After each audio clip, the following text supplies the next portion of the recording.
And you've been recording this whole time, is that right? Yeah. Oh, dear. It's just nice to add little clips of bloopers and stuff. Makes it funny. Well, ordinarily I don't make mistakes, so that's just your rough focus. And we should go, right? Sure. You can start whatever you want. There's no action. There's no clap report, nothing like that. We can do it. Great. All right, so hi there. My name is David Grier, and I'm a professor of physics here at New York University.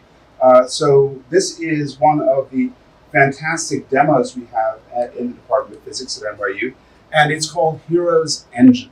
And so it's named after a Greek philosopher named Hero of Alexandria. So he lived in the first century, so he died around the year 70, and he worked at the Great Library of Alexandria. And his job title was librarian, I think.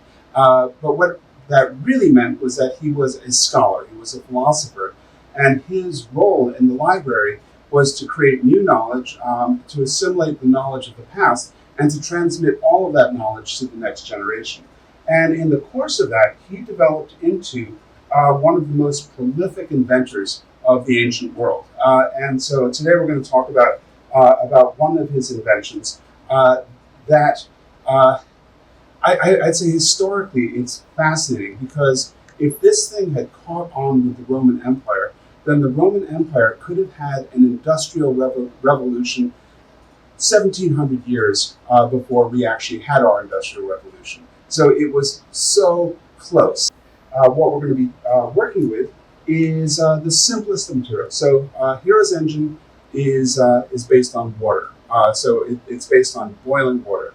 So we start with water, and I'll pour some water into the actual instrument, and then we'll talk about its parts that move and its parts that don't move.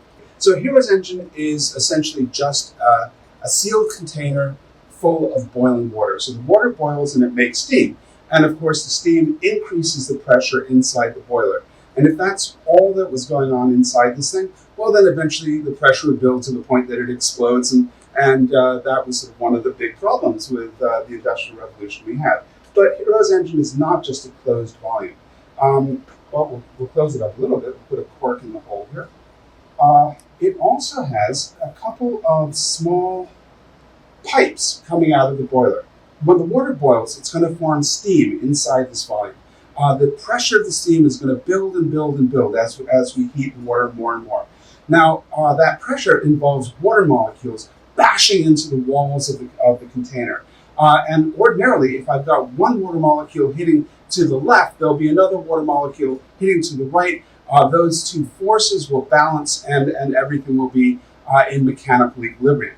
But some of that steam is going to make its way out these nozzles on the container, and those water molecules that escape, they are going to be carrying away some momentum. They're opposites. So the water molecules that carry the opposite momentum, they can't escape. Their momentum doesn't get lost. Instead, it gets transferred to the walls of the tube, and there's a reaction force. It's exactly the way a rocket works, and the underlying principle is Newton's third law. So the way we're going to make this function is by providing a source of energy to transform the water into steam. And that source of energy, now as then, is fire. Like the Bunsen burner. So now we have some water in the boiler, and it's just sitting there. And what we're going to do is convert that water into steam, and we're going to do that by adding energy in the form of the heat of this flame from the Bunsen burner. So we put that beneath the boiler, and we wait. We wait for the water to boil.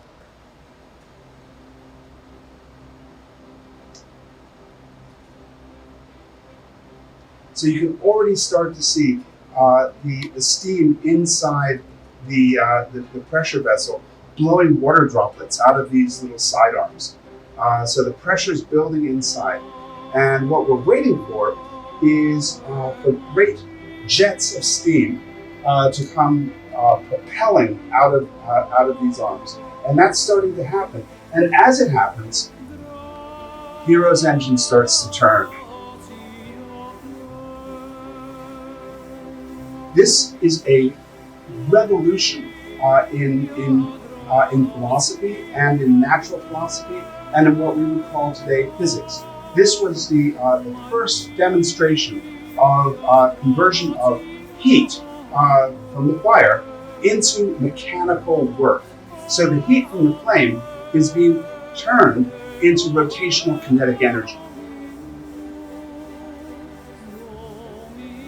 And you could imagine that you could take that rotation and use it to drive a machine, to drive an automobile, to do all sorts of useful technological things. But Hero was a Greek philosopher. He wasn't an engineer in the sense that we would recognize. And so he didn't want to do something economically useful with this. What he wanted to do was illustrate physical principles. And he had done it. He managed to show that the heat from a fire can be converted into motion. And that was his only interest, and he left it there. That was in roughly the year 50. And the idea of taking a steam engine like this and setting it to use to relieve people of the need to perform manual labor themselves, or to use the efforts of animals. For the first time, you could have used this machine to do all the work, and that breakthrough didn't happen for another 1,600 years, sadly. So this experiment put the Roman Empire on the precipice of an industrial revolution that just didn't happen. All right, well, that's it for Hero's Engine. Once again, I'm David Grier, and so long from the Department of Physics at New York University. Thanks for watching.